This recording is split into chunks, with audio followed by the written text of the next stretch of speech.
5 দিন ধরে সারা রাজ্য জুড়ে রামনবমীর কর্মসূচি শুভেন্দুর। কোচবিহার থেকে কাকদ্বীপ, পাহাড় থেকে সাগর, সর্বত্রই রামনবমীর অনুষ্ঠানে সামিল হতে চান বিরোধী দলনেতা।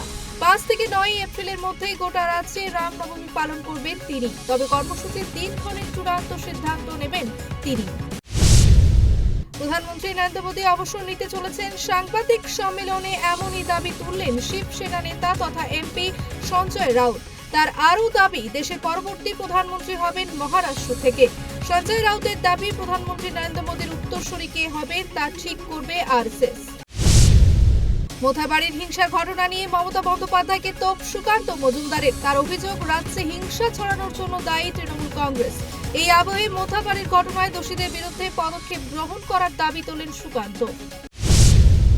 খাস কলকাতায় অস্ত্র উদ্ধার, বন্দুক সহ দুজনকে গ্রেপ্তার করেছে কলকাতা পুলিশের স্পেশাল টাস্ক ফোর্স। আনন্দপুরের নোনাডাঙ্গা এলাকা থেকে উদ্ধার হয়েছে আগ্নেয়াস্ত্র। শহর কলকাতায় বিভিন্ন প্রান্তে সার্চ অপারেশন চালাচ্ছে কলকাতা পুলিশের স্পেশাল টাস্ক ফোর্স।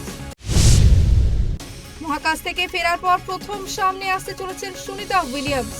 1 এপ্রিল ভারতীয় সময় রাত 12টায় সাংবাদিকদের মুখোমুখি হচ্ছেন মহাকাশচারী। 1 যুগ পর রাষ্ট্রীয় স্বয়ংসেবক সংঘের সদর দপ্তরে পা দিলেন প্রধানমন্ত্রী মোদী। প্রধানমন্ত্রী হওয়ার পর এই প্রথম নাগপুরে সংঘের প্রধান কার্যালয়ে উপস্থিত ছিলেন তিনি। প্রধানমন্ত্রী বলেন, 100 বছর আগে বপন করা বীজ এখন বট বৃক্ষে পরিণত হয়েছে। তার আরও সংযোজন, রাষ্ট্রীয় স্বয়ংসেবক সংঘ আধুনিক ভারতের অক্ষয় বট বৃক্ষ। পাশেই দাঁড়িয়ে থাকতে দেখা গেল সংঘ প্রধান মোহন ভাগবতকেও। ছত্তিশগড়ের বিজাপুরে 50 জন নকশালবাদী আত্মসমর্পণ করেছে। ঘটনায় প্রতিক্রিয়া জানালেন খোদ অমিত শাহ। তিনি সোশ্যাল সাইট এক্সে লিখেছেন যে 31 মার্চ 2026-এর পর নকশালবাদ দেশে কেবল ইতিহাস হয়ে থাকবে, এটাই আমাদের সংকল্প। তিনি আরও বলেন, যারা সহিংসতা ও অস্ত্র ত্যাগ করে উন্নয়নের মূল ধারায় যোগদান করেন তাদের স্বাগত জানায়। আন্তর্জাতিক অঙ্গনে আবারও বড় ধরনের সংঘাতের আভাস। আমেরিকা ও ইরানের চলমান উত্তেজনা এবার ভয়াবহ যুদ্ধের দিকে এগোতে পারে বলে আশঙ্কা করা হচ্ছে। মার্কিন প্রেসিডেন্ট ডোনাল্ড ট্রাম্প ইরানকে পরমাণু চুক্তিতে স্বাক্ষর করার জন্য কড়া হুঁশিয়ারি দিয়েছেন। তিনি জানিয়েছেন, চুক্তি না মানলে ইরানের বিরুদ্ধে সামরিক হামলা চালানো হবে। বোলিং শুরু করেছেন জসপ্রীত বুমরা। সোশ্যাল মিডিয়ায় এমন ভিডিও উঠে আসতেই প্রশ্নের শুনানি ভক্তদের মনে। তাহলে তিনি কি ফিরবেন? কেকেআর ম্যাচে জাতীয় ক্রিকেট একাডেমিতে বোলিং শুরু করেছেন জসপ্রীত বুমরা। তবে আপাতত 22 গজে ফেরার পরিস্থিতি নেই ভারতীয় তারকা পেসারের। ধর্মীয় অনুষ্ঠানে গিয়ে রাজনীতির কথা মুখ্যমন্ত্রীর মুখে। রেড রোডে ঈদের সভায় বারবার মুখে আনলেন উস্কানিমূলক কথা। বিজেপিকে বিরুদ্ধে গিয়েই কি সংখ্যালঘু তোষণের চেষ্টা, উঠছে প্রশ্ন। প্রতিরক্ষা খাতে বড় সিদ্ধান্ত, কেন্দ্রীয় প্রতিরক্ষা মন্ত্রকের ব্রহ্মোস সুপারসনিক ক্রুজ মিসাইলের পাল্লা বেড়ে হচ্ছে 800 কিলোমিটার। এরকম 250টি ক্ষেপণাস্ত্র পেতে চলেছে ভারতীয় সেনাবাহিনী। ইতিমধ্যেই মিলেছে ডিফেন্স অ্যাকুইজিশন কাউন্সিলের ছাড়পত্র। ইন্ডিগো এয়ারলাইন্সের মূল সংস্থা ইন্টারগ্লোব অ্যাভিয়েশনকে 2021-22 কর মূল্যায়ন বছরের জন্য 944 কোটি টাকার বিশাল জরিমানা করল আয়কর বিভাগ। সংস্থাটি এই আদেশকে ভুল এবং অযৌক্তিক বলেই প্রত্যাখ্যান করেছে।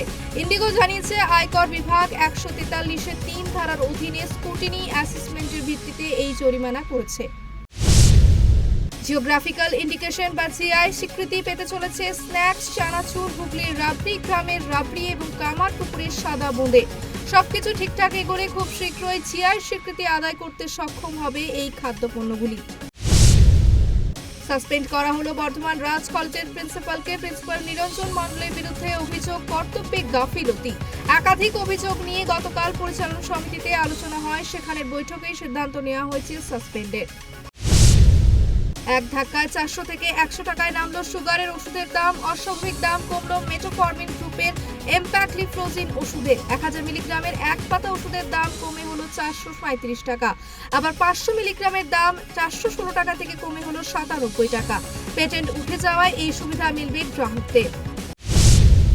কমবে এমআরআই খরচ। এই প্রথম ভারত নিজেই তৈরি করলো এমআরআই মেশিন। বিশেষ আপডেট দিলেন খোদ প্রধানমন্ত্রী।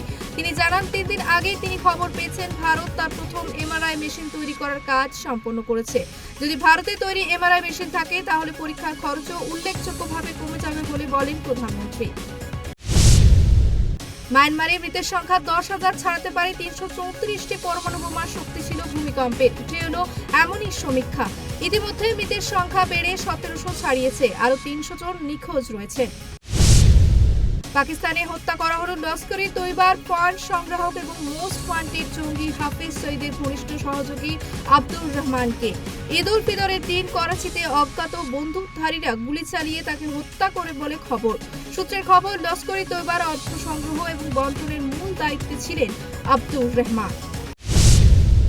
আজ মুখোমুখি মুম্বাই ইন্ডিয়ান্স এবং কলকাতা নাইট রাইডার্স। এই ম্যাচে 3 রেকর্ডের সামনে দাঁড়িয়ে রয়েছেন রিঙ্কু সিং।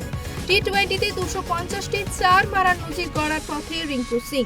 আজ যদি 4টি 6 মারতে পারেন তাহলে আইপিএলে 50টি ছক্কার ক্লাবে রিঙ্কু। টি-20তে 150টি ছক্কার নজির করতে পারেন রিঙ্কু সিং। আপাতত দক্ষিণবঙ্গে কোথাও বৃষ্টির কোনো সম্ভাবনা নেই, তবে বুধবার থেকে দক্ষিণবঙ্গের বৃষ্টির অনুকূল পরিস্থিতি তৈরির পূর্বাভাস দিল হাওয়া অফিস। আগামী 2 দিন কোথাও কোথাও মেঘলা আকাশের দেখা মিলতে পারে। বুধবার পশ্চিমে 3 থেকে 4টি জেলায় বৃষ্টিপাতের সম্ভাবনা।